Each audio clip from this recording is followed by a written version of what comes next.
আমার ভাই একটা নতুন দোকান দিছে, আসলাম তার দোকানে, দেখতেছি কি কি আছে। ভাই বৈশা নিছে। ভাই কেমন বেচা কিনা চলে আপনার? আলহামদুলিল্লাহ ভাই, বসে আছি দেখি কাস্টমার টাস্টমার আছে কিনা। তা আলহামদুলিল্লাহ, নতুন তো ভাই, এরকম মানে হয় না, প্রচার হয় না। তো যদি প্রসার হইতো তাহলে হয়তো মোটামুটি ভালো চলতো আর কি। এই যে দোকান, ফার্মেসি দোকান। এখানে আপনার কফিও পাওয়া যায়, এখানে আপনার খাদ্যও পাওয়া যায়, অনেক কিছুই পাওয়া যায়। কোক আছে, অনেক কিছু আছে।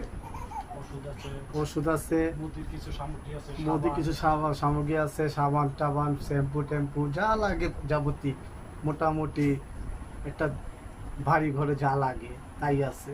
ফ্লাক্সি আছে, বিকাশ আছে। ফ্লাক্সি আছে, বিকাশ আছে। ভাই বৈশা হয়েছে একা একা, এলো তার বিকাশ নগদটা নগদ, আছে। আর এই হলো বিকাশের অ্যাকাউন্ট। তা রাখি ভাই, সবাই তার জন্য দোয়া করবেন।